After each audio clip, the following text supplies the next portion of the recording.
Hey everyone, welcome back to Collecting America's Pastime. Who's ready for a Hall of Fame project update? Here we go.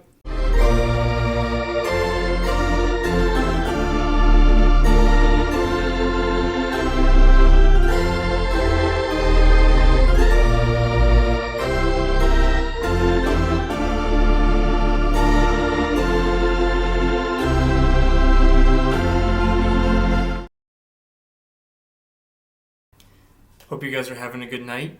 My Indians, soon to be Guardians, are destroying the Motor City Kitties, Detroit Tigers, yet again. It's like the 100th straight time we've beat them. It's our claim to fame right now because otherwise, not healthy, we're not good. So, hope you guys enjoyed the Field of Dreams game last night as well. What a game, what an atmosphere. Baseball doesn't usually do things right, especially under Manfred. Manfred's probably the worst commissioner in the history of baseball. I don't think I'll ever sway from that opinion. And they knocked it out of the park with this. It's been decades since they've done something positive, especially to promote the game as well as reconnect baseball to its very nostalgic roots. Field of Dreams is a great movie. That was an iconic site, and they did very well with the presentation, and the White Sox and Yankees did not disappoint. They gave us one heck of a game. So Tim Anderson destroys the Indians every time we play him. So I was happy to see him destroy the Yankees. And the one thing I will say is I hope the players really appreciated how special that was to be a part of that game, because it's going to be an annual thing, and I think fans are really excited for it. So absolute win for baseball, awesome to watch. Kevin Costner was awesome. Definitely aging, but he was awesome. So that's not why you guys are watching the video. You guys want to see some pre-war awesomeness, and we're going to start it off with a little recap. I mentioned in the other video the other day that I did go from about 270 out of 333 Hall of Famers to currently at 229 out of 333, and I sold some key cards.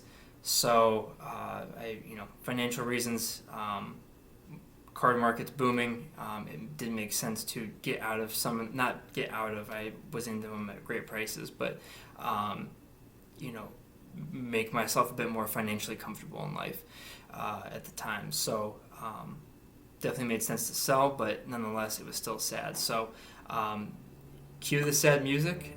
Here's a list of the key cards that I sold. I did sell about 50, but here are some of the key ones. T206 Cobb, I believe it was bat off. Beautiful card. T206 Walter Johnson portrait. T206 Christy Mathewson, think it was Dart Cap. T206 Nap Lajoie, that was portrait. 1934 Gowdy Lou Gehrig. T206 Cy Young. T206 Speaker, Tris Speaker. E90 Eddie Plank, and a bunch more T206 Hall of Famers. It did sell like a Ray Schalk, like E121 or something like that, Ray Schalk. Some oddballs here and there as well, some 33 Gowdies, but the ones I listed off are the ones that are going to be super hard to replace because of cost, especially with where I was into them at. I mean, I bought them a couple of years ago before the market absolutely exploded. So disappointing, but is what it is. We can end the sad music. There are 17 or 18 key cards that I kept. These are what I focused on was selling the stuff that, yes, it's going to be expensive to replace, but they are not scarce to find. T206s are not rare. There's tons of them out there, and they're just popular, and the price reflects that, which as it should. 1934 Gaudi is a little bit harder to swallow, and E90 Plink's a little bit harder to swallow, but they're still more common than and more popular than some of the cards I kept. And what I'm kind of going forward is finding those rare cards of these Hall of Famers, ones that are lesser known that might not have the price tag associated with them that some of these T206s have, or that are just unique and going to be hard to replace or impossible to replace. Honestly, some of these are only a few known, I believe. So without further ado, I am going to put the cards in the top right here. Actually, let me scoot over a little bit. I'll put the cards in the top right over here, or my top right, and I think it'll still be top right for you guys. But here we go. So the first one is a 1932 Sinella Babe Ruth. Part of the reason I kept this card is really not rare, but it is starting to go up in price. I bought the full set for, I think, like $125, the full set of Sinellas, and I sold everything for, I think, around $60, except for the Ruth. So I'm into the Ruth about $60, $65. So Playing Days period correct Ruth with a great image from, I think it was the year of the Nazi takeover of Germany. So from Nazi Germany, basically, 1932 Sinella Ruth for $60. Impossible to replace that for that cost, especially with them becoming more popular again as the card market explodes. 1909 to 1911 E254 Colgan's Chips Honus Wagner. This one was an easy keep for two reasons. Number one, it is a Wagner for $500. That's impossible to find nowadays unless it is the Colgan's Chips. And number two, I bought it at the National in 2018 with my dad. It was the first ever card show my dad and I went to. So that is very, very symbolic to me. Or not symbolic, but you guys know the word I'm looking for. Anyways, it's a very, very special card to me. 1909 M101 Ban Johnson. This one's hard to find. Ban Johnson doesn't have many cards out there. This is just a beautiful example, and I got it for a pretty great deal. I think it was around like $100. So, that was a no-brainer. 1922 E121 Grover Cleveland Alexander. Grover Cleveland Alexander is a hard player to PC to begin with. He does have a decent amount of cards, but they're not the most common, and he's a pretty popular player from that era. I bought this one raw as I was walking out of the 2018 National. I think on the last day, I walked by one last table. I think it was Kit Young Cards. He had like a $65 price tag on it, and like I said, it was right before the show ended. He was pretty eager to get rid of it, and or he might have had like a $70 or $80 price tag on it. I looked at it and he said, I'll do like $60 on that. No brainer. Bought it on the spot. Actually dropped it off with SGC just before I left the show to add it to a sub that I had already going at the show. Love the card, and easy no-brainer keep. 1922 E120 Rogers Hornsby, again, popular player. Early example of some of his cards. He does have stuff in the late 20s and 30s. This one's obviously early 20s. I don't remember what I paid for it, but loved the card, and it was an absolute no-brainer to keep. 1888 N172 Old Judge Tommy McCarthy. It's my only 19th century card, so I was not going to sell it. It is I believe, very rare pose of Tommy McCarthy. I don't know how many there are out there. I haven't done a full dive into this pose. The Old Judge set is, people call the T206 set the monster. I would say the Old Judge is 10 times worse. Old Judge sets are 10 times worse than the monster to put together. Between variations, images, years, trying to identify those, it's a pain. So, but Tommy McCarthy and 172 Old Judge, not leaving my collection ever. I actually had to get it graded at some point. T206 Johnny Evers. Popular Cub, part of the Everest to Tinker to Chance ballad, and it was a gift for my first wedding back in 2018, and from a couple guys in Tobacco Row, which is a pre-war group on Facebook. The guys that sent it to me, they're some of my best friends in the hobby. They're so sentimental. That's the word I was looking for, sentimental, for the Honus Wagner. But sentimental to me, never leaving my collection. 1936 R311 Jimmy Fox. I don't know how many of these there are out there or how common it is. I just love the image. It's a great example of this image, and it's just a beautiful Jimmy Fox. Also a pretty good price. Again, a very popular player. His 1933 Gaudy, which is probably his most popular card, goes for over $100 pretty easily. And I think I paid less than that for this.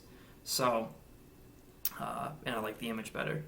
It's an actual photo, shows the catcher's gear from that era, and I just love it. So, 1922 W461 exhibits Bill Clem. I don't know how many of these there are out there. I've only ever seen two others for sale. One of them is actually on eBay currently, so if you need a Bill Clem for your Hall of Fame run, you might not have another chance to buy it. I think it's at like $300 buy it now, which actually isn't too bad of a price. I paid under $200 for this example, but it's not graded, and you might be able to wiggle, or the seller might have some wiggle room. I have no idea. Always feel free to message sellers. I don't see an issue with that. That's just me though. But exhibits Bill Clem, easy keep. 1921 E253 Oxford Confectionery, Ed Roush. I think I paid like $50 for this. Super rare card.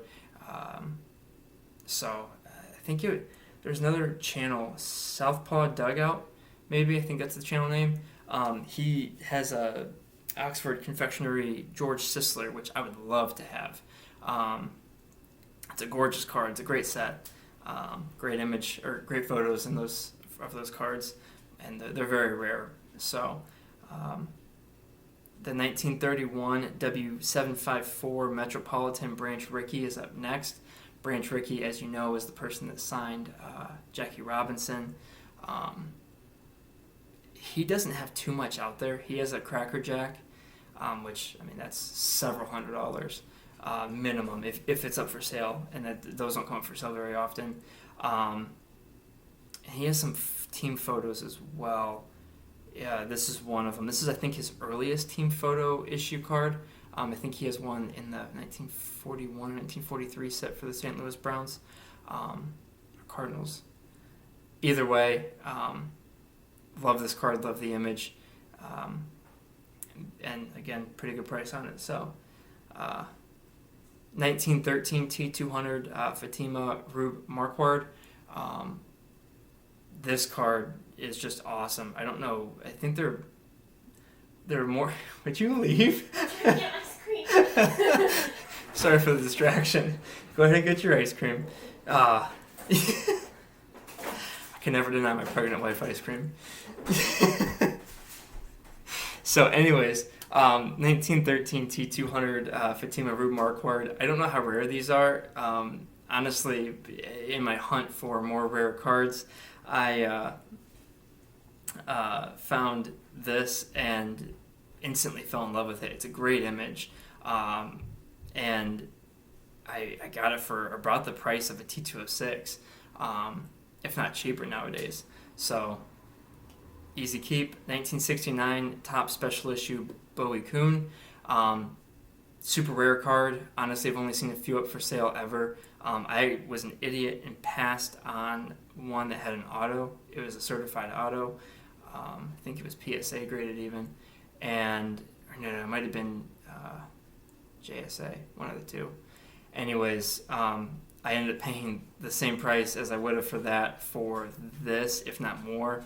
And this doesn't have an auto, but love the card. I don't know if I'll ever find another one.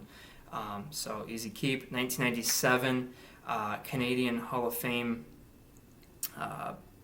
Pat Gillick.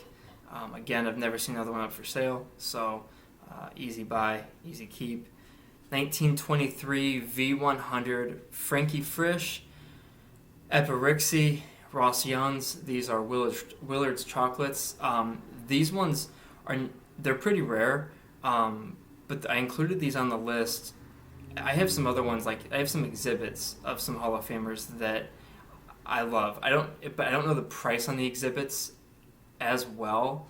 I know I got these at a great price. So part of the reason I included these on the list is because I don't think, ever be able to replace these in this set for what I got them at, or even another set, really. I paid like $35 for one of them, 40 for another, and I think like 75 for one, which, I mean, that one's more market, but I wanted to include all the V100s. And then last but not least, the 1910 Hopkins Bros J.L. Wilkinson. So it doesn't say J.L. Wilkinson on the flip, but J.L. Wilkinson's a Hall of Famer. He founded the Kansas City Monarchs, Negro League team, very famous Negro League team. Satchel Paige, I believe, played for him. I think Jackie Robinson played for him. And I think he's the one that signed Jackie Robinson to that team. So, I mean, he's an iconic, not really household name, but, he's very important to the history of baseball. This is the only one I've ever seen of this postcard. It's his only card from his involvement days in baseball. So I'm never going to sell this card either. So those are the cards I'm keeping. Real quick, I shouldn't say real quick. This video is already going to be a little bit longer. I do have the spreadsheet here. My Hall of Fame project spreadsheet. If you would be interested in seeing it, you can hang around for the rest of the video and check it out. I'll go over kind of what it is. Otherwise, there's going to be a link in the description for the spreadsheet you can check out on your own time. It does have cards I need, so I mean, shameless plug. If you do have stuff that I need in low grade, or players I need in low grade that fit the bill, feel free to message me. Or shoot me an email. I'll also include my email in the comments, and we will go from there. So if you are done watching the video, don't want to see the spreadsheet, it's going to be, I think, in another 8 minutes or so. Feel free to end it here. Thank you very much for watching. As always, live free, dream big, and keep collecting. Otherwise, if you do want to see the video or the spreadsheet and kind of how I go over it, feel free to hang around. Thanks for watching. So, I think I've shared this spreadsheet before on the channel. It was via a cell phone screen capture, so it wasn't the greatest quality. So, if you have seen it before, this should be a better image or better viewing. If you haven't seen it before, this is my Hall of Fame project spreadsheet. This is how I track which Hall of Famers I need, what I have of each, etc. I have a private one as well. It's the same format, but it has a few more bells and whistles, and it has what I paid for each card, and as well as perceived market value for the card.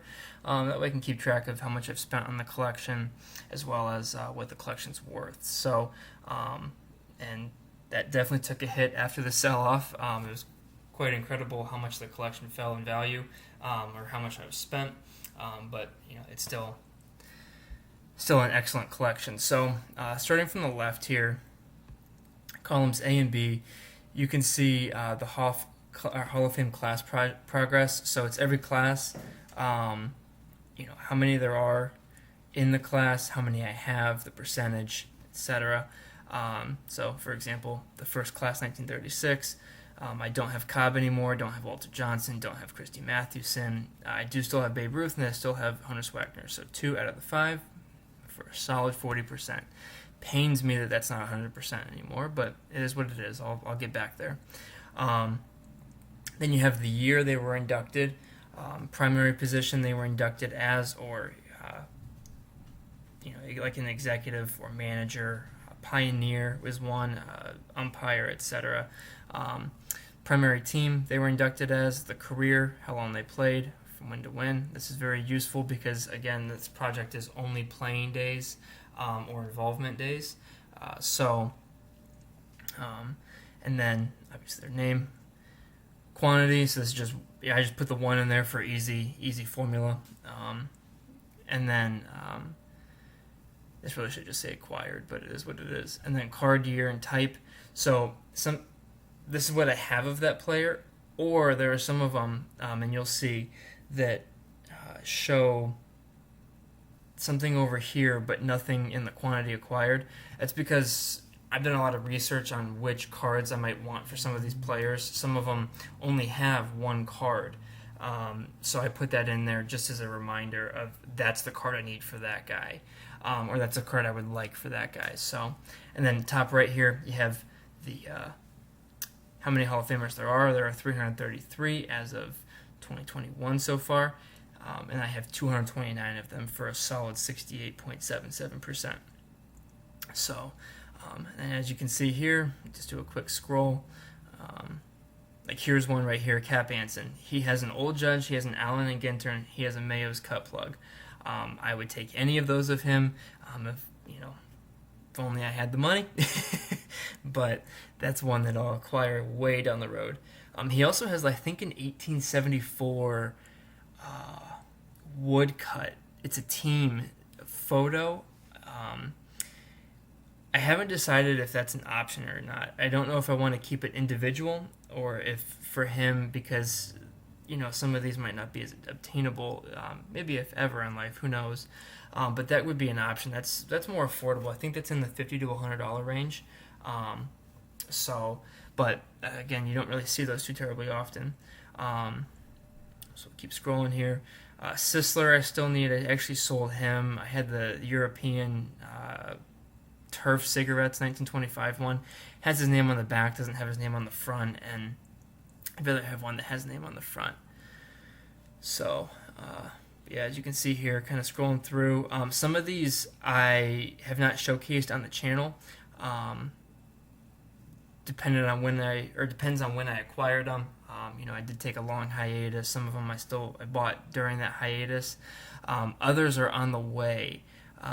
So there will be some awesome mail day videos here coming up. But yeah, I have quite a few here, especially when we get into the post-war. I have every single post-war minus the Negro Leagues and minus Bill McGowan. He's an umpire. He has 1 card. It's like a 48 or 49 safety postcard, and even if it's up for sale, if you ever see one, be prepared to pay 4 figures for it. It is his only card. But yeah, I do have every post-war non-Negro Leagues and non-Bill McGowan. As well, a post-war player, I should say. There are some that were like I actually think that's accurate, post-war player. So, Facebook notification, of course, that would come in through while I'm doing this screen recording. But yeah, as we get down here, there are some of these, I have these on the way, the 2020 Dreams Fulfilled Negro League Legends cards. Super stoked that these came about, because don't believe Effa Manley was around for her 1996 Negro League card, and by around I mean alive, and Frank Grant was not alive for his 1974 Laughlin. Both are rare and cost a bit more. These only cost me a couple bucks each, so those are on the way. Same with Alex Pompez and Camposi. Actually, prior to this set, the only cards that they had were the 2006, which was their induction year, 2006 plaque Hall of Fame postcards, which I don't necessarily like to collect if I can help it. Some of them I have to, but it is what it is. So, and as we get to the end here, there is one on here that will be coming in, and I am stoked about it. It's the 1982 or 83, I'm not sure exactly which year it is, but John Shoreholes, hate that I had to, make that the same color, but hate that I had to buy this card. It's his only card when he was an executive in the MLB. Was in that date range. It came out, I think they printed them from 1981 to like 1983 or 84 with Kansas City, but it was not cheap, and I hated spending money on that. So, but yeah, then you get down to the modern. The last class was 2020. Have them all. And then this tab here, I have needs by era. So, move this over. There we go. Some modifications live for you. But these guys are who I need. So the 19th, how it's categorized, 19th century, they have a card in the 19th century. These guys have cards in the 1900 to 1919 range, 1920 to 1947, 1948 to 1979, and then 1980 to present. This one is done. This one, Turkey Stearns is the only one I'll knock out anytime soon. He has a 1978 Laughlin, if I can find it. And then these lists right here have definitely grown with my sell-off, but I'll knock them out relatively quick. So that's the spreadsheet. Hope you guys enjoyed looking at that. But I absolutely love tinkering with this, playing around with it, and I love being able to mark a 1 in the quantity acquired. It's very fulfilling and something I look forward to. So.